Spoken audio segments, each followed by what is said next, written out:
the Wofford Terriers, 1981 produced another winning football season, a record of 6-5. The 24th winning season in the last 35 years. The Terriers played their usual demanding schedule. All 5 losses were to NCAA schools. Wofford stretched its unbeaten streak against NAI opponents to 15 straight games. Injuries, however, adversely affected the Terriers' success as 13 starting players missed games. 1981 will be best remembered as the year that Wofford played the eventual national champions, the Clemson Tigers, and played them well. The season opened at Clemson Memorial Stadium on a very hot September afternoon in front of 60,000 spectators. It was the first time in 41 years that Wofford and Clemson had played each other in football, and Wofford fans were excited.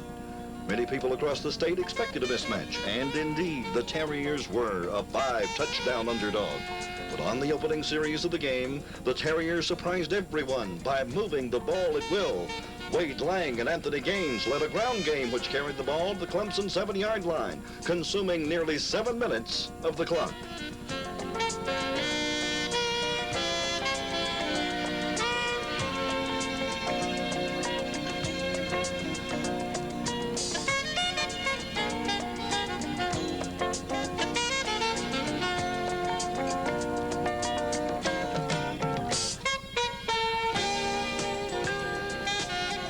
Don Harrison attempted and made the first field goal of his career, a 24-yarder, and Wofford led 3-0.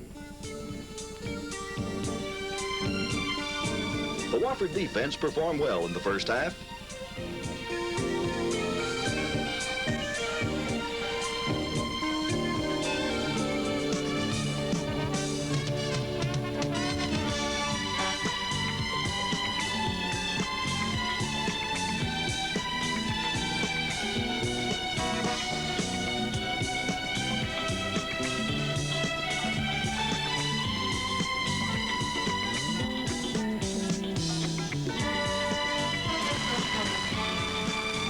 Clemson kicked a 52-yard field goal, and the score was tied at 3 at the end of the first quarter.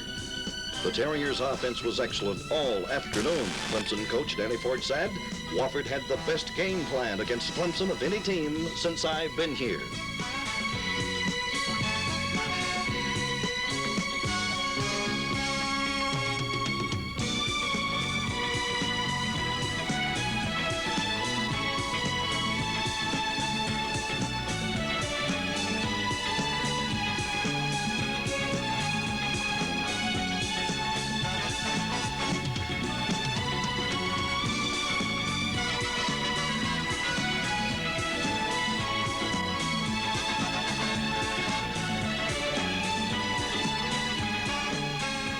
But this play in the second quarter, an 80-yard touchdown pass from Homer Jordan to Perry Tuttle, turned the game around. Later in the quarter, on a similar play, Tim Renfro intercepted a pass for the Terriers. The score was 17-3 at halftime.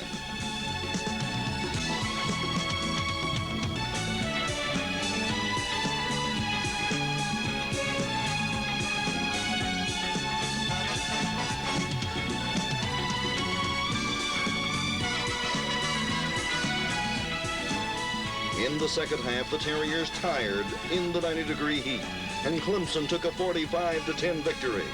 Wofford's touchdown came on a 4th down play in the fourth quarter on a 15-yard pass from Barry Thompson to Dirk Derrick.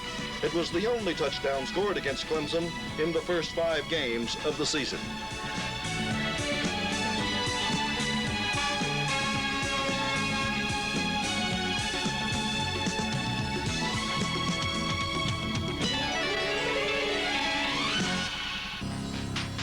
The following week, 6 new members entered Wofford's Athletic Hall of Fame.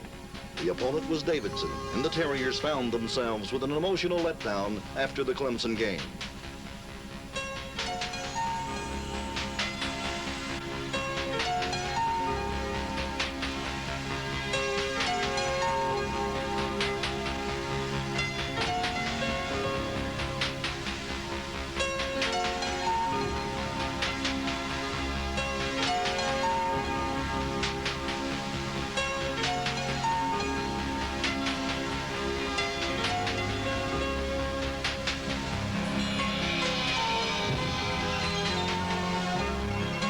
touchdown run by Bernard Wilson and 2 TDs by Anthony Gaines gave Wofford the upper hand with a 21-9 lead midway through the 4th quarter.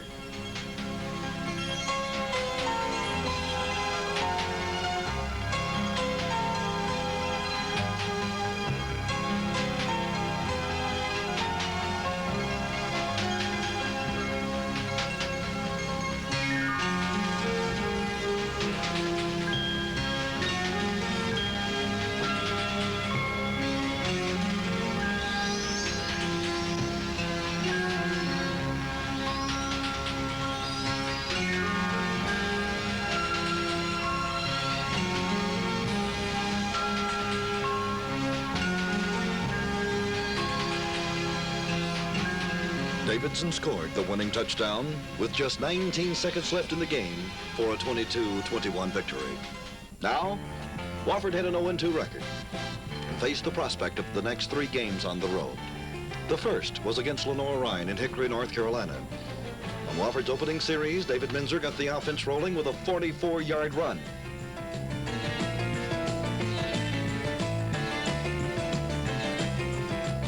It set up the first touchdown, a pass to Craig Best.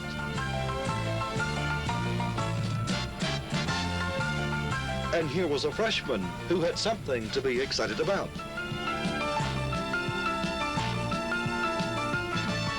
The Terriers displayed hard running all evening with Anthony Gaines, Bernard Wilson, and Wade Lang. Wilson broke a 10-10 tie in the 3rd quarter with a 40-yard touchdown right up the middle. He rushed for 129 yards in the game and was South Carolina's offensive back of the week.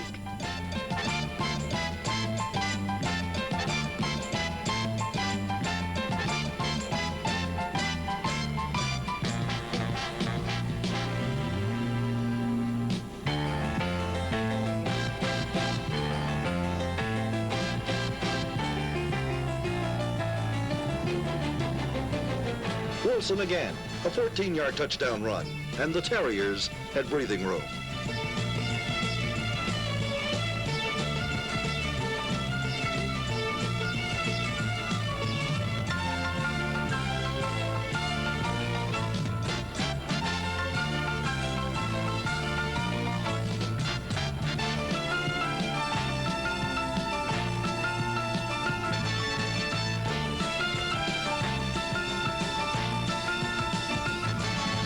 Curtis Patterson intercepted a pass, setting up Wofford for its final touchdown.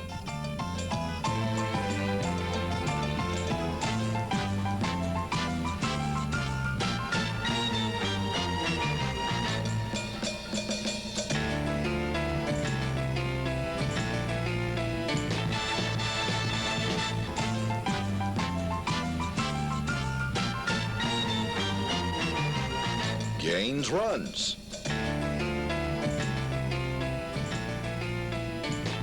Gaines scores, and the Terriers have a 34-19 victory.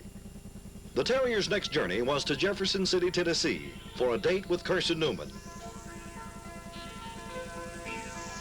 The story was Wofford's defense.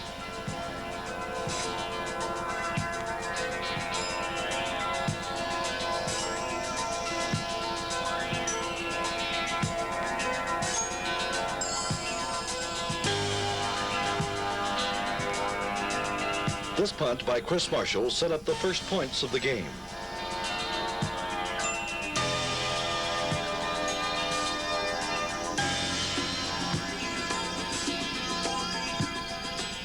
Defensive back Pfeiffer Nicholson tackled the Carson Newman quarterback for a safety. Lang and Gaines scored touchdowns and Wofford led 16-3 at the half.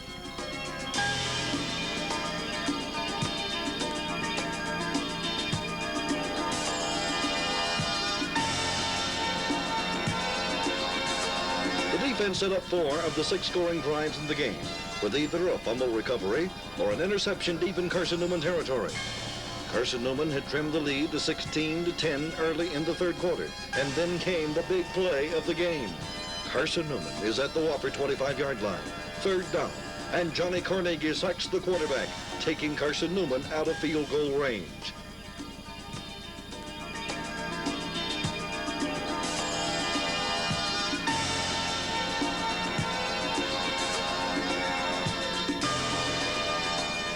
Don Harrison kicked 3 field goals in the second half.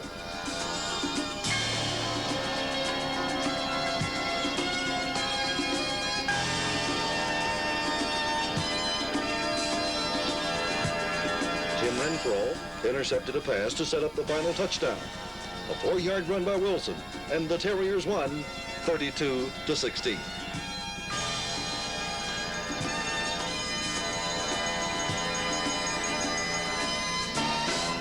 Wofford and Presbyterian have had a great rivalry through the years, playing each other 65 times. Wofford has dominated in recent years, winning 10 of the last 13 games. This year in Clinton was no different. The Terriers started out red hot.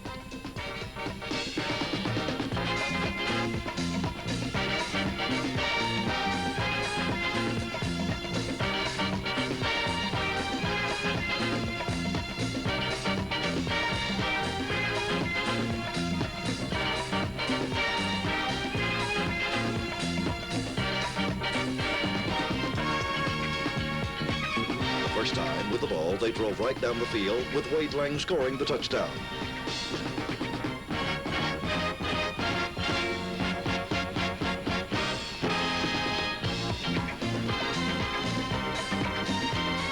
In the third quarter, a fine punt by Scott Steinmeier put PC and its goal line.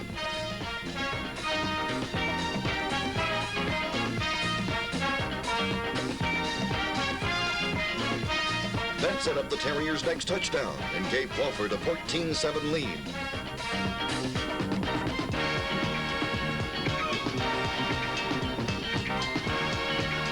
Bernard Wilson scored.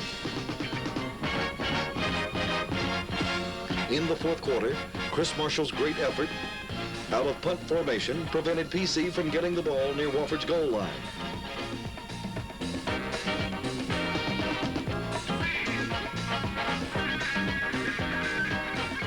The defense bent, but didn't break.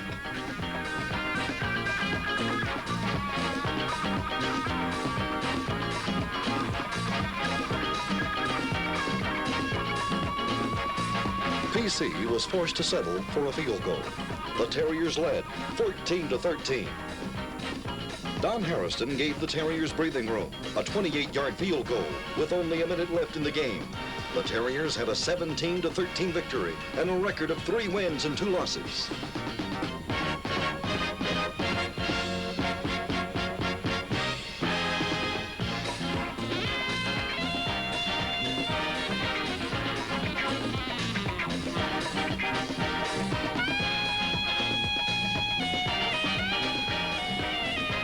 The Terriers had 4 interceptions in the second half, 2 by Tim Renfro, who was the South Carolina Defensive Back of the Week.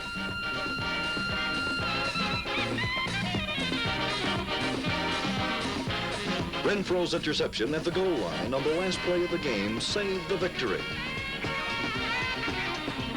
The Terriers came home to host Western Carolina. Although Wofford lost, it was a game with a near miraculous comeback. The Terriers moved the ball at will in the first half. For the game, Wofford outgained Western Carolina in total yardage, 484 yards to 299.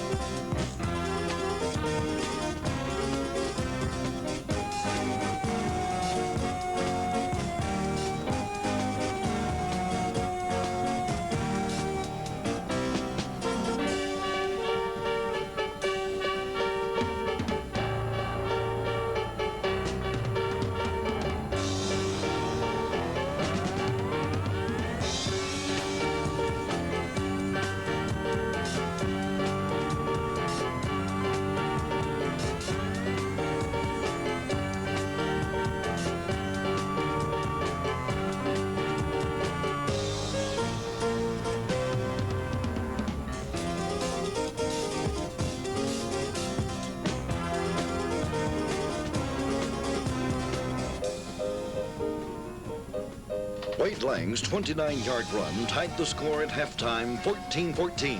Western scored on its first possession of the second half.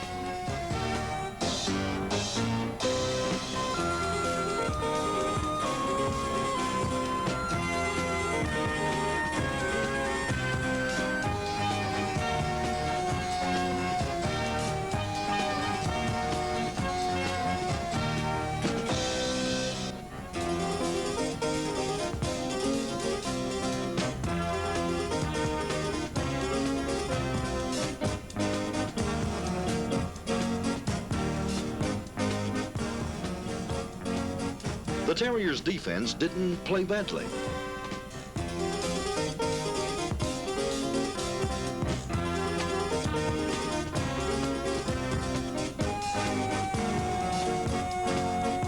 But Wofford had 7 turnovers to continually set up Western Carolina in good field position.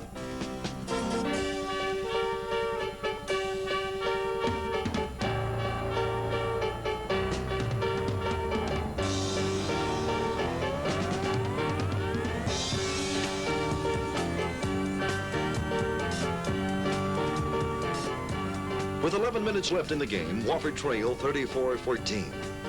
The comeback began.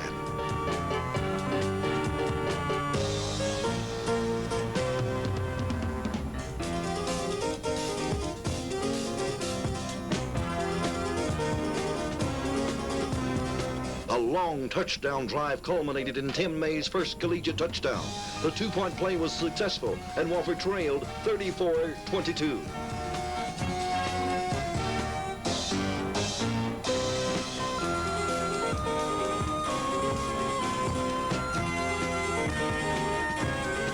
Harrison executed a perfect onside kick, and Ricky Loss recovered.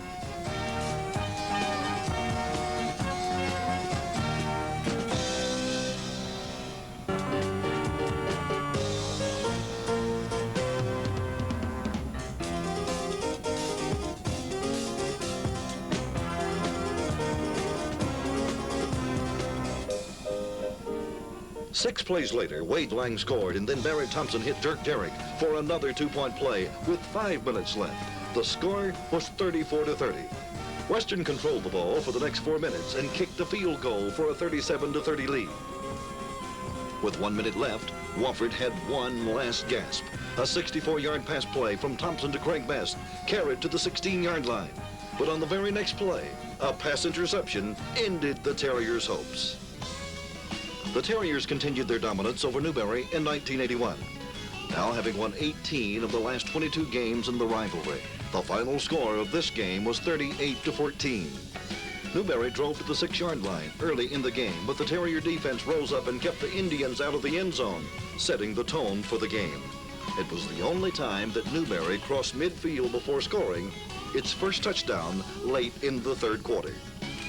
A pass to Bernard Wilson and a run by Lenny Best set up the first touchdown.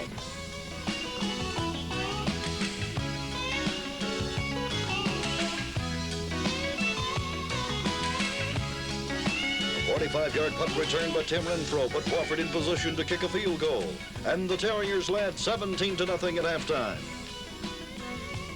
But the Youth League exhibition during halftime may have provided the most exciting play of the night.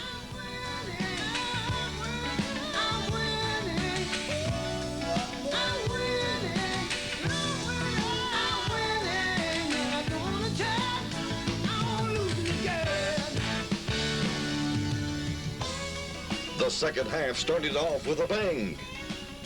Gaines gets good yardage, and he later scores for a 24-0 lead. Gaines ran for 106 yards in the game.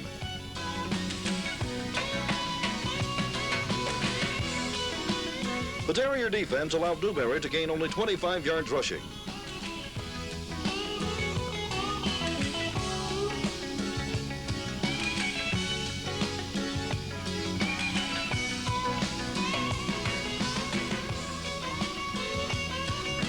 This fumble recovery by Alan Tuthill set up another touchdown.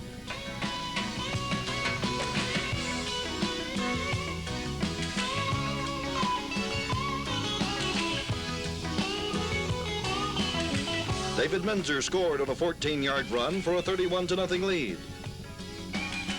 After a Newberry score, Tim May rambled for a 44-yard touchdown to end the rout. The final score, 38-14. It was a cold and rainy evening when the Terriers played East Tennessee State.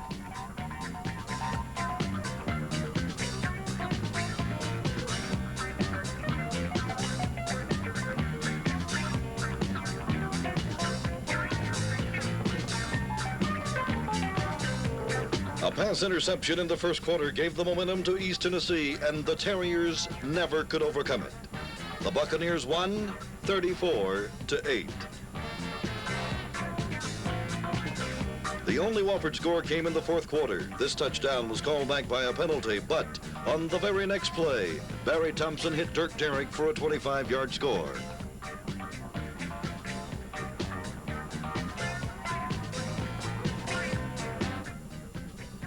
November 7th was homecoming at Wofford and the final home game for 13 seniors. The Terriers blanked Mars Hill 17-0. And when you score a shutout, the defense shines.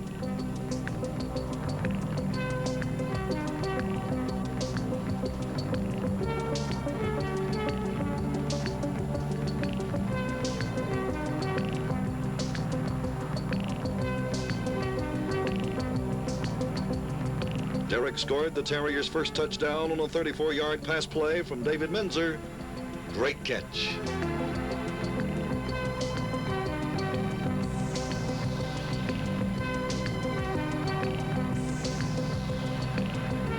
But turnovers were a big part of the game. Wofford with 6 and Mars Hill 7.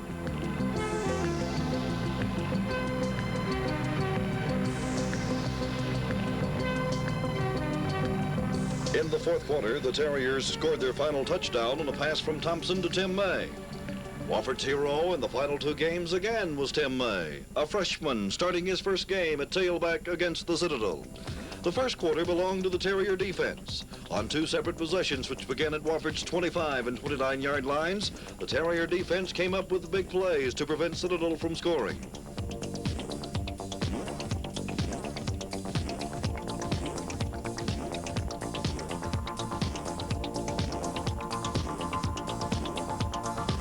Following a Citadel touchdown late in the first quarter, Tim May and the Terrier offense got going. But the Terriers did not score again until the fourth quarter and lost the game 24-14. May rushed for 116 yards.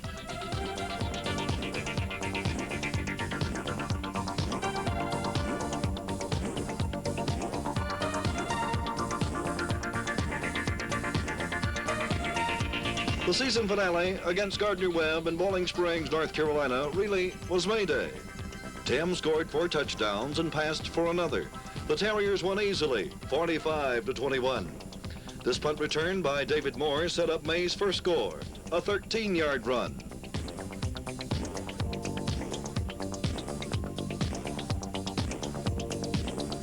With Wofford trailing 13-12, May scored again on a 7-yard pass from Charlie Bradshaw.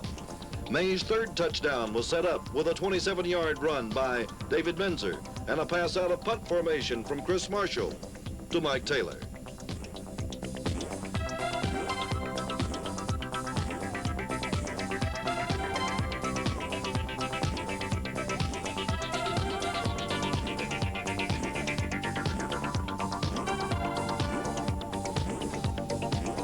Craig Bozard scored the first touchdown of his 3-year career on a 9-yard run. May wrapped up the scoring with a 14-yard reception from Wade Lane. It was truly a great day for May, who rushed for 123 yards and was named the South Carolina Offensive Back of the Week. The Terrier captains, offensive guard James Metters, 72, and defensive tackle Kirk Breland, 51. Metters was named first-team All-America, Breland, honorable mention. Punter Chris Marshall set a school record with a 42.1-yard average. He ranked second nationally in punting. Tim Renfro set a school record with 8 pass interceptions. The story of 1981 would not be complete without a word about halfback Lenny Best, number 34. He gained a total of 2,000 yards in his sophomore and junior seasons combined, but a knee injury limited Lenny's activity in 1981. He showed flashes of his greatness during the year, but it was not the kind of senior season that he deserved to have. But Lenny Best personified the Terrier spirit, never giving up, but always looking for better days ahead.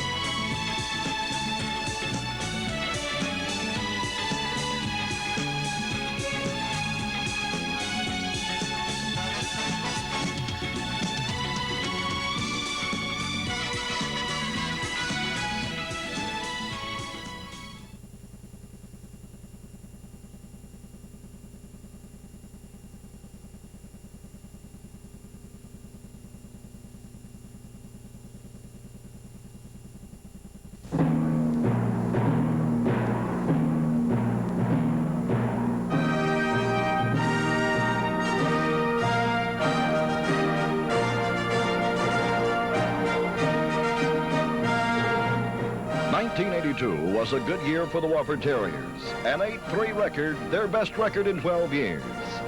But even that wasn't good enough for the Wofford players, coaches, and fans.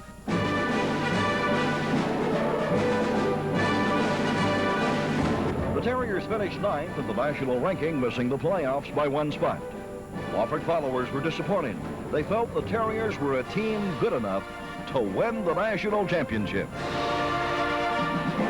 1982 was another in a long string of winning seasons for the Terriers.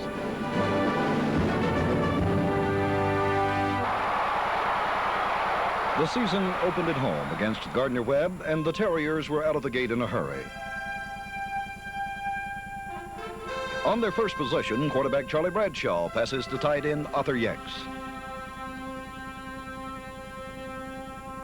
Wade Lang scores his first of 3 touchdowns.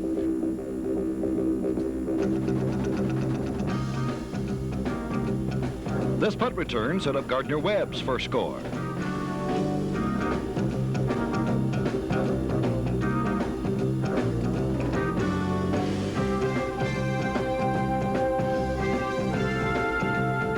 Wade Lang put the Terriers back in the lead, 14-7. The very next time they had the ball, it's Bradshaw to Yex setting up another touchdown. Lang again, 21-7. On the very next play from scrimmage, David Moore intercepts a pass, and it creates a 43-yard field goal for Don Hairston. And in the span of 4 minutes, Wofford has scored 17 points, giving the Terriers a 24-10 halftime lead. Third quarter, a 39-yard pass play, Bradshaw to Bernard Wilson. Bradshaw passed for 154 yards in the game. Lang hits May for a touchdown pass of 16 yards. Wofford leads 31-13 after 3 quarters. But Wofford was hampered by 5 turnovers in the second half. A pass interception,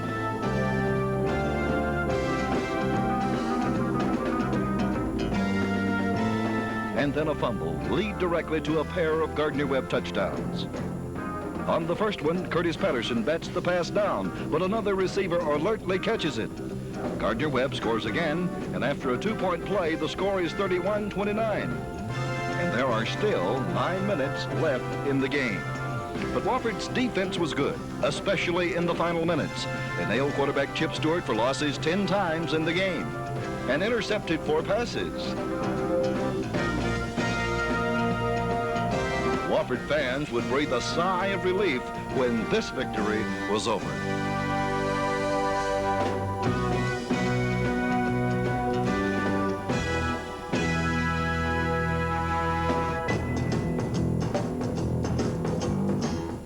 On a September afternoon in Davidson, North Carolina, everything went right for the Terriers. Even this play went Wofford's way. The Terriers smothered Davidson 54-0, the worst defeat ever administered to a Davidson team by Wofford. Wofford scored on their 3rd play of the game, David Minzer throwing to Tim May for a 40-yard touchdown.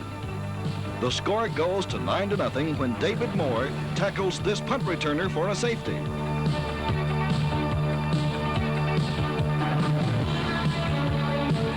Charlie Bradshaw to Bernard Wilson sets up a touchdown. Bradshaw to May, and Wofford has a 16-0 first quarter lead. Carl Richardson drops the quarterback, and Nate Woody recovers at the 28-yard line. Quickly, Bradshaw hits May.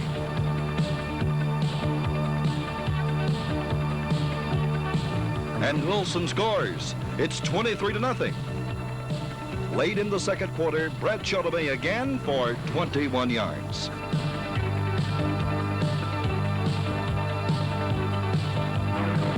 Then Bradshaw scores 30-0. Wofford gets yet another chance in the first half. Here's a 27-yard run by freshman Eddie Maddox, one of 13 different players to carry the ball for Wofford. Now, Don Hairston kicks this 50-yard field goal, a school record, and at halftime, it's 33-0.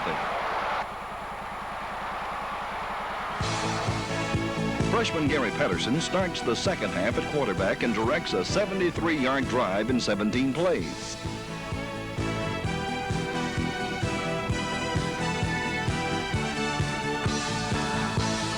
On fourth down from the 2, Minzer hits Maddox, and it's 40-0.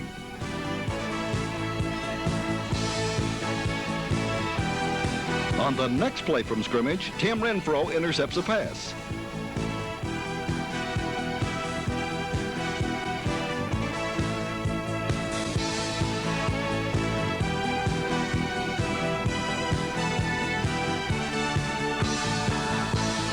Here's a pass to Scott Brown. Then Maddox scores again.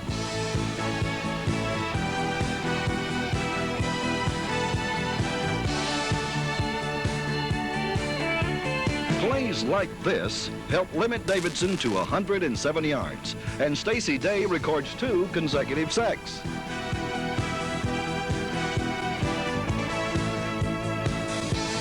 And Wofford tacks on the final touchdown. Bo Wilhelm passes to Craig Best. Then Wilhelm scores.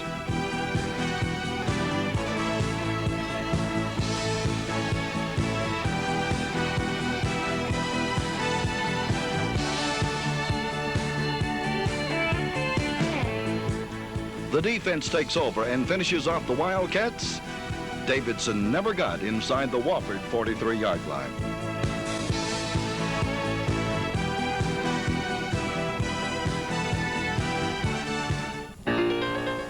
Wofford was on a roll and favored to defeat Lenoir-Rhyne in Spartanburg.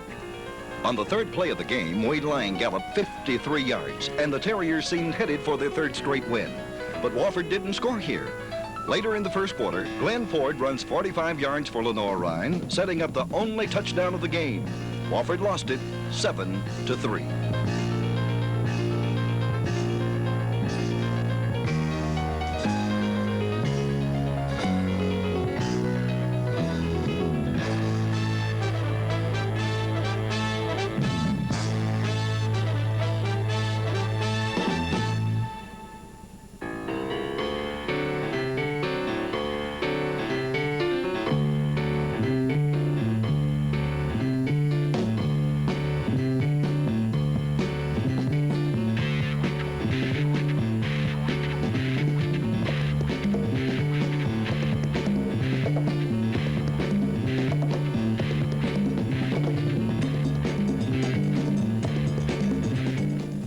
This Wofford-Lenoir-Rhyne rivalry has been a close one.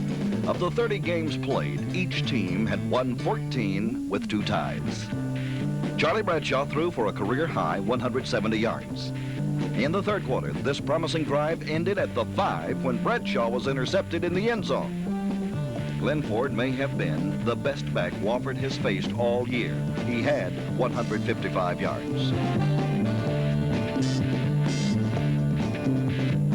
But the Wofford defense played well.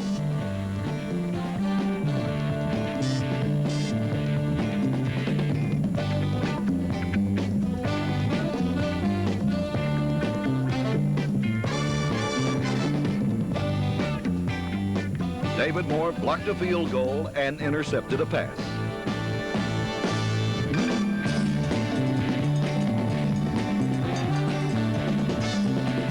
The annual trip to Charleston was next, Wofford hoping to end an 8-game losing streak to Citadel.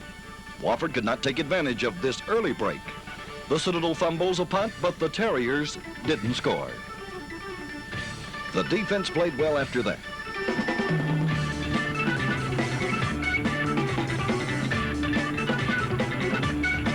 Then Eddie Maddox breaks loose for this 57-yard touchdown. What a run!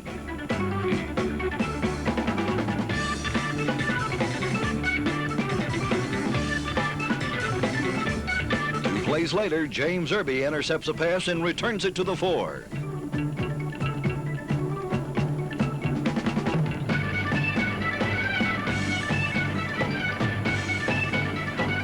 Wade Lang scores, and suddenly it's Wofford 14, Citadel 0. 2 touchdowns in a span of 36 seconds.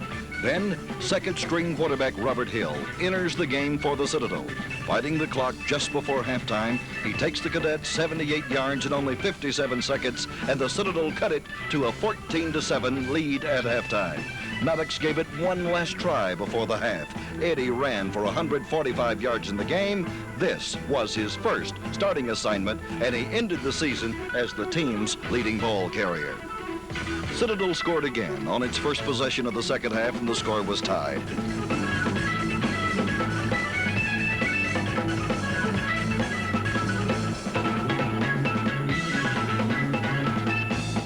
Wofford came right back with a 14-play drive, but missed a 28-yard field goal. Early in the fourth quarter, Citadel recovered a fumble on the Wofford 42 and then scored the winning touchdown. The game ended with Wofford driving to the Citadel 26, but time ran out on the Terriers.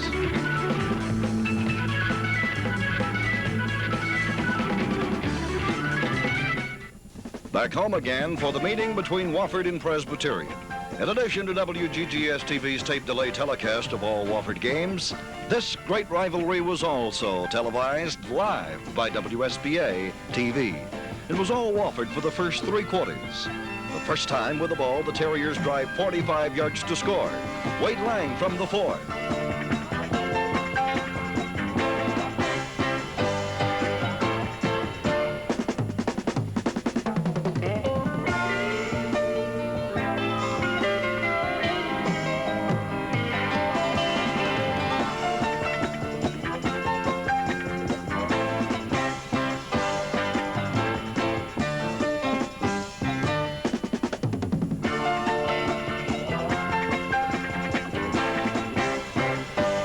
Late in the second quarter, Ralph Hayes is loose and catches this 40-yard pass from Bradshaw.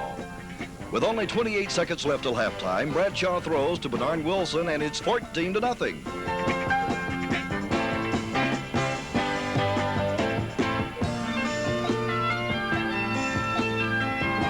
Late in the third quarter, Eddie Maddox gets Wofford going.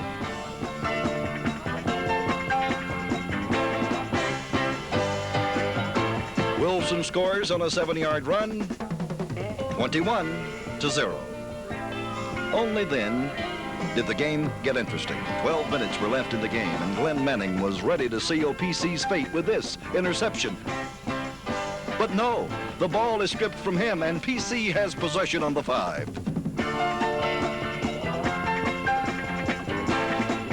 The Blue Hose score, and on the play, 2 15-yard penalties against Wofford. PC kicks from the Wofford 30 and recovers the onside kick at the 16. 3 plays later, the score is 21-14 with still 10.5 minutes left. The Terriers took charge, holding the ball for nearly 8 minutes.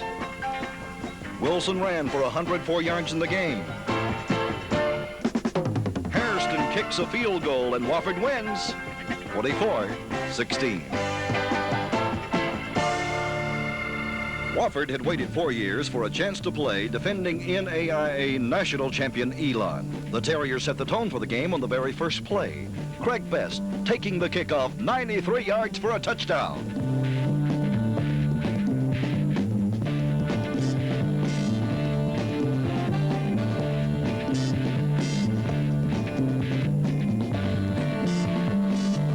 The score was 10-0 Wofford before Elon scored this touchdown late in the first quarter.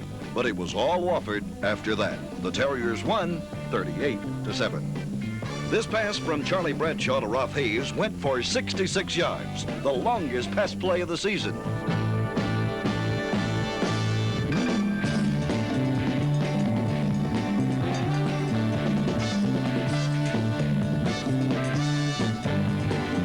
Wofford gained 511 yards on offense to Elon's 249 and had 29 first downs to Elon's 15. 10 different backs helped Wofford gain 400 yards rushing. Eddie Maddox, scoring here, ran for 140 yards.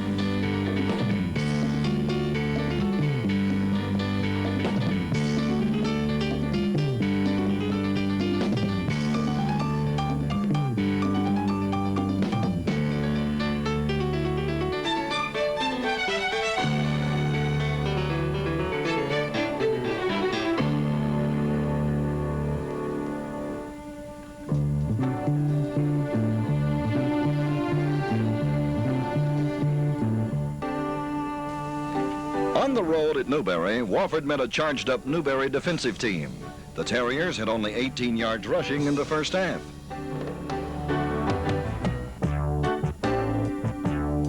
Wofford trailed 6-0 at halftime because of this 48-yard pass play.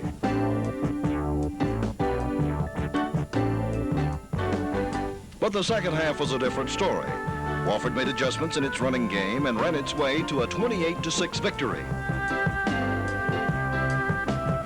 Wade Lang scores.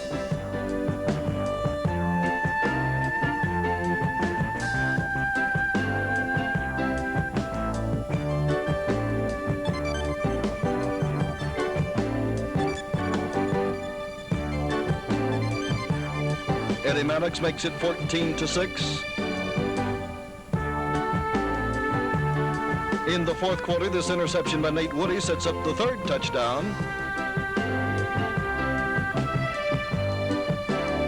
A 1-yard run by Tim Lang, 21-6.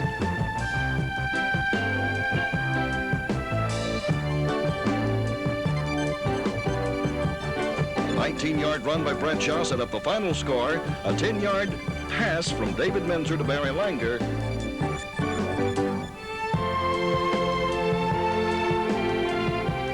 Good, tough defense.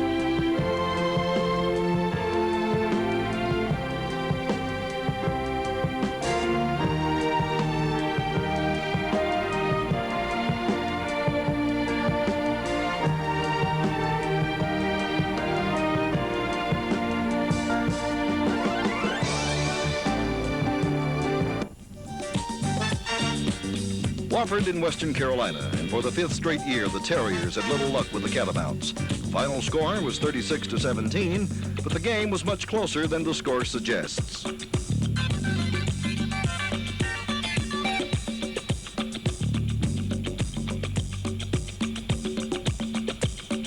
Wade Lang gave Wofford a 14-10 halftime lead with 2 short touchdown runs.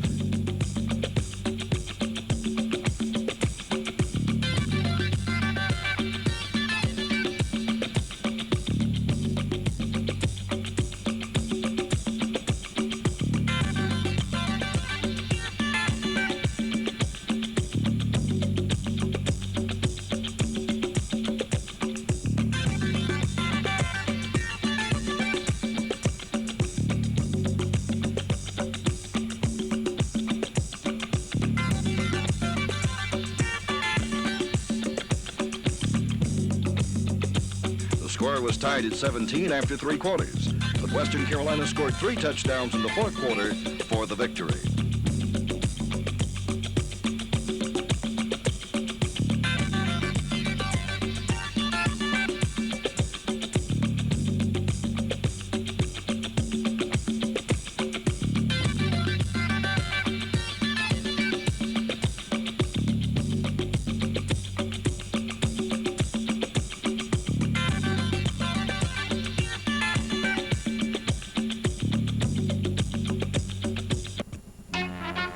October the 30th was homecoming for Wofford, but for Mars Hill, it was another game in a long season. Mars Hill tried to take the Terriers by surprise, using a shotgun offense with players spread out all across the field. It didn't work. Mars Hill gained only 94 yards in total offense.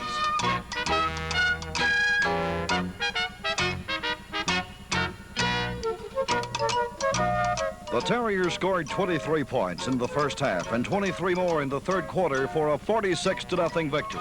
Bernard Wilson scored Wofford's first touchdown. The Terriers took advantage of every opportunity. A fumble recovery set up another touchdown by Wilson.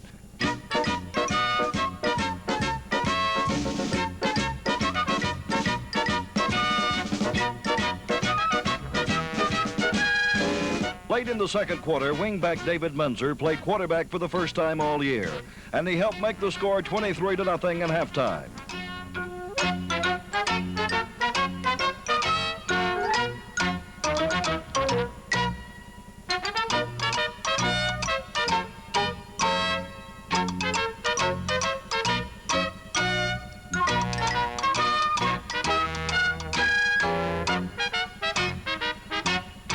Wade Lang makes it 30-0.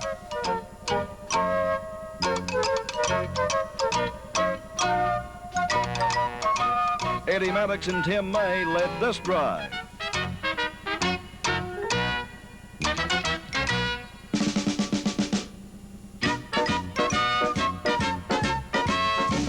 Maddox scores.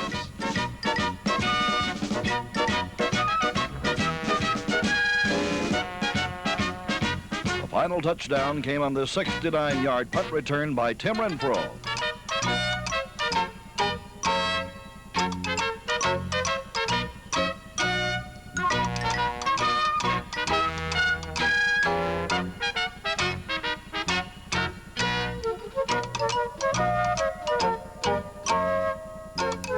Two safeties, one in each half, also entered into the scoring.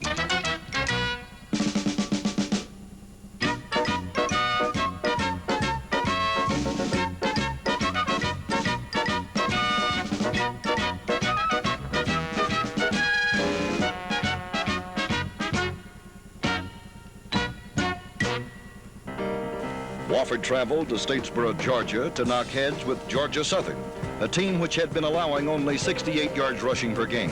But the Terriers had no problems moving the ball. They gained 355 yards on the ground and won the game 28-7. But it wasn't easy. The Terriers had opportunities to score in the first quarter, but twice were stopped on fourth down plays.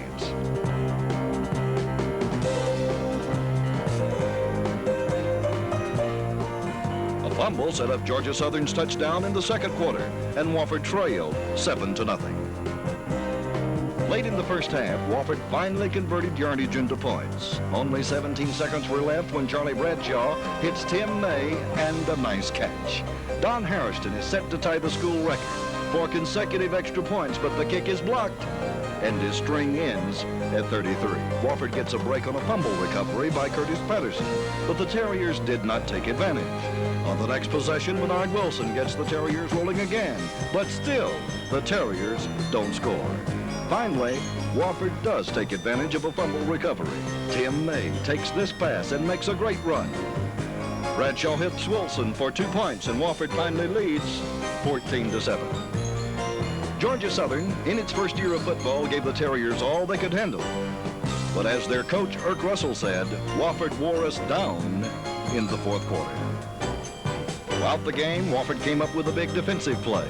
Scott Steinmeier picks off this pass. Tim May ran for 118 yards, and Bernard Wilson had 113. Look at Tim May. On this fourth quarter run, he gets 21 yards and laterals to Wade Lang, who goes for the final 8 yards for a touchdown. And it's 21-7.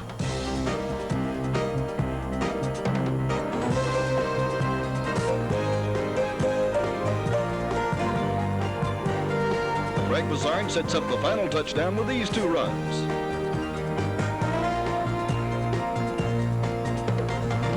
And Eddie Maddox scores. The final score, Wofford 28, Georgia Southern 7. Each Thursday night during the season, the Terrier football team is treated to a dinner by a group of loyal Wofford supporters. Whether it's at a restaurant or someone's home, each player is happy to get away from campus to enjoy a good meal. Coming to Wofford, playing at a small college versus playing at a larger university, we're very fortunate to have the people here in Spartanburg and in the Spartanburg area that are willing to do things for us that they do. It makes it all worth it. Buddy Sasser took a fired-up bunch of Terriers to Johnson City, Tennessee for what turned out to be his last game as head coach. The Terriers believed a win against East Tennessee State would get them into the playoffs. Wofford did win, 34-20, and 4 weeks later, Sasser would become head coach of the team he defeated. Wofford dominated its Southern Conference opponent for the first quarter and a half. Tim May pitches a halfback pass to tight end Arthur Yex for the first touchdown.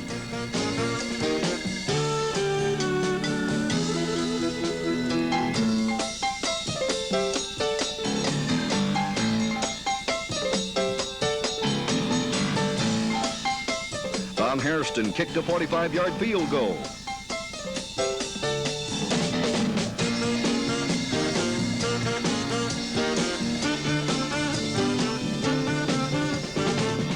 Charlie Bradshaw makes it happen on this play, an 18-yarder to May, and suddenly it's 17-0.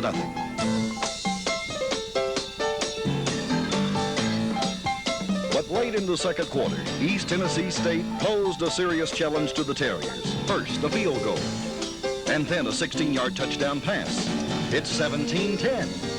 Then on the very first play of the second half, this.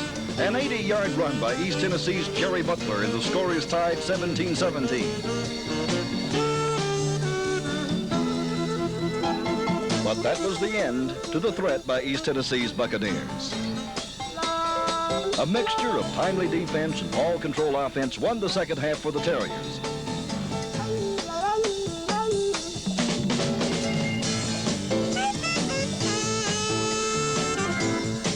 Bradshaw left the game with an injury in the third quarter, but David Benzer filled in nicely.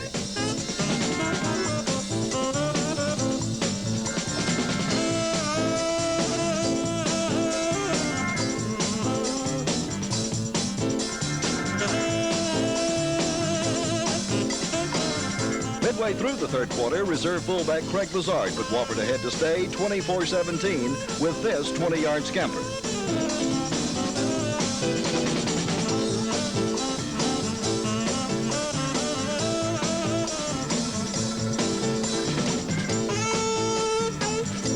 Benzer added an 11-yard run early in the fourth period.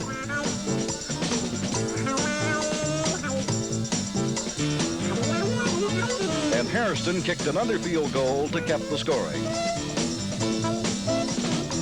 It was a nice comeback performance. What a way to end a great 1982 season.